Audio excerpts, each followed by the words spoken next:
So, as you can see, the Gilson's lift cylinder is finally together. Um, Scott over at Cold War Motors was kind enough to weld it up for me. We initially had a leak at the weld point when I air tested it. Quick grind and weld took care of that. Under air testing, it does show a little bit of bypass past the piston seals, but it may be a case where 100 psi of air isn't enough to really kick the seals out against the walls. I do know that the bore itself is in really good condition, so I'm not concerned about that.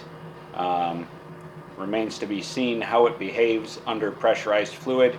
I don't know what kind of pressure the Gilson runs at. It can't be, it's not 5,000 or probably not even 2,000. It might be. I'd be surprised if it's 1,000 psi. Maybe, I don't know. It can't be that much. I haven't put the other fitting in simply because I want to give it a clean up yet. And then I will install it, get the tractor running again, and we'll test it with some hydraulic pressure before we actually fully install it into the tractor, but at least just get it kind of a way of bench testing it.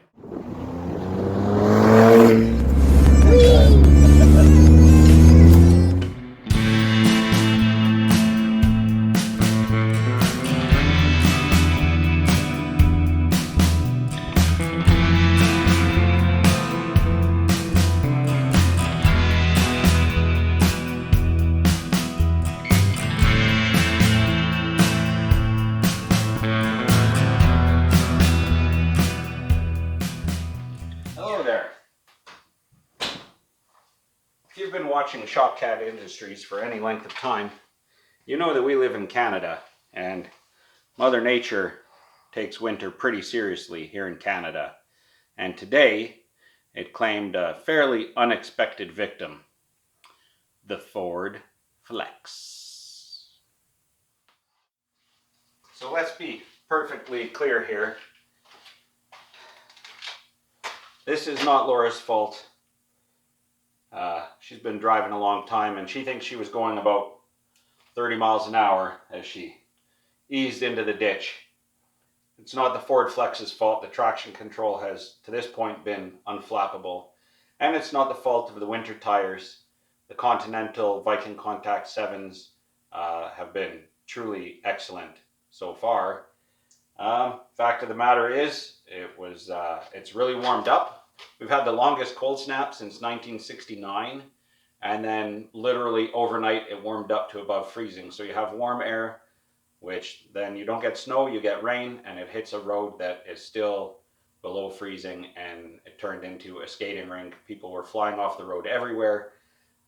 You could hardly walk on the road. So the goal here is to see what we can do to make it A, drivable for tomorrow, and B, to see if it's worthwhile fixing. The deductible is, I think, $1,000. So if I can do this for under $1,000, ultimately, I think that's kind of my goal, is to see how good we can get it for 500 bucks kind of thing. Because I really don't want to go through insurance. Yeah, I mean, then it cost me the first $1,000 bucks, and my rates go up and everything else. So we're going to take a look, see what is damaged. The cover came off when the tow truck operator pulled it back out of the snow. I can see already some damage and stuff, but it's time to assess and see what I'm up against. Well, in all honesty, it's not looking that good. The superficial cosmetic damage is what it is. Obviously, the bumper cover, the lower air dam, both fog lamp bulbs and one connector on the harness are damaged. The lower grille, the fog light trims, a little mount for the temperature sensor here. This is pretty inconsequential stuff. The most concerning is that the AC condenser and radiator are actually pushed in at the bottom. It hasn't lost coolant, so it's not leaking, but the whole radiator support under here is looks like it's actually aluminum. It's this whole piece right up into here, and it's broken, bent, cracked. So that is a little bit ugly. So I don't know if I'm going to be able to do this for under the $1,000 like I thought. but at the same time, you know, our insurance rates will go up if I make the claim. So I'm just gonna start pricing out some parts and see where I'm at. Maybe it won't be as bad as I think, or maybe I can find a bunch of used parts somewhere. Hopefully that'll cut the cost down. So I'm gonna go spend some time on the computer. Well, it's not looking real good. I found a website that offers painted bumper covers for under 500 bucks. The rad support is not looking very good. Locally, the dealer here lists it for over $1,000 bucks. So not sure quite what we're gonna do yet. Have to figure that out. But hey, in the meantime, if you want to help pay for all this, I don't know if you noticed, but got the new shirts in with the 63 Ford on them. The link will be in the description here, but from Teespring. They look awesome. They're Hanes t-shirts, so you know they're decent quality. Got a blue one. Actually, I got 2 blue ones for some reason. They sent me an extra one. I'll take it. Got a gray one as well. And but it comes in, I don't know, green and red, I think. I can't remember. Just go check it out, and hey, if you buy enough shirts, you know, I think I make a couple bucks a shirt, and if we sell, you know, 6,000 shirts or something, maybe I can afford to to fix this thing. That's not gonna happen, but I mean, at least you'll have a great shirt, right? All right, thank you very much. I'm gonna head inside, and maybe I can find a Flex that's been rear-ended or something, and I can go pirate parts off of it in all my spare time. All right, have a great night. Thanks for tuning in. Well, just to throw you a quick update on the Ford Flex here. I've thrown everything in the back. It's kind of roughly drivable, but I wouldn't trust it for very long. And normally, going off the road like that would be considered an at-fault collision, but we have accident forgiveness on the policy, so I think when I talk to the adjusters tomorrow, we're going to go ahead with just letting a body shop handle this.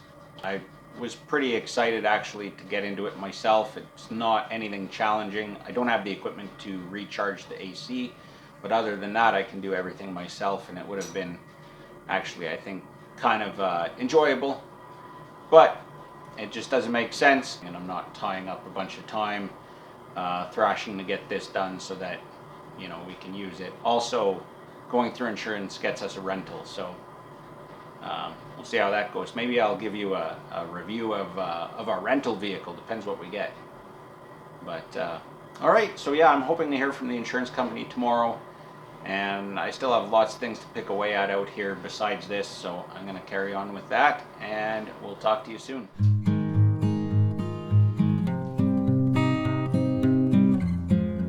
Pretty wild weather right now. This morning I was collecting rainwater for the chickens off the roof. I mentioned we've had freezing rain, which is why the Flex exited the road. I'm about to kick it out of here. Still waiting to hear back from the insurance company. But in the space of one day, we've gone from this to this evening -20, and terrible winds, blowing snow, deep snow drifts, and yeah, cold and awful. So I'm gonna kick out the Flex so that the Jeep can come back in.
So while I'm waiting for fuel system parts for the Never-Est, the cleaning continues on the hood. I've got most of the adhesive off from these awful stickers. Unfortunately, the cracking for some reason is getting worse, I think, from all the attention. But I could get a new hood, but they're pretty pricey. So because the intention is not really to hang on to this thing, I don't think I want to go that far with it. We'll kind of have to play that by ear.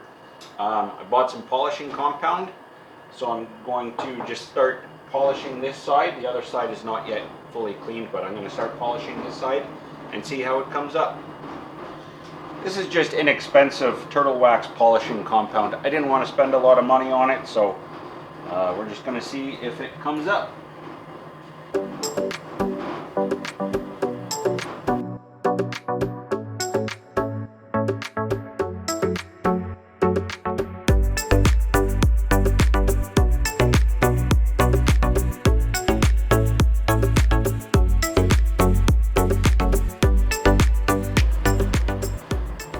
It's notably better than it was, but I don't know if it's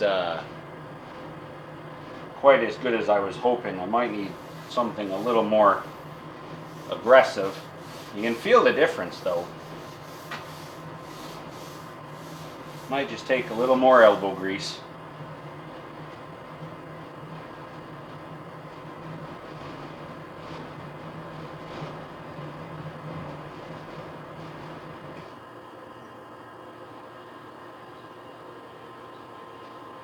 Maybe more compound.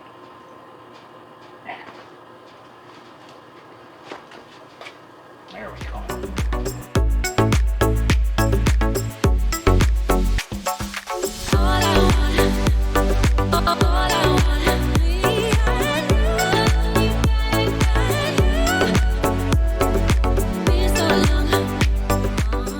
Well, it's definitely working, but it's pretty slow going.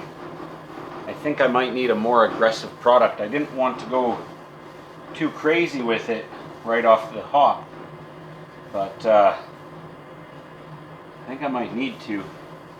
Then again, this and a wax might be enough, but this is a lot of work. I don't know. Maybe I'm fooling myself anyway.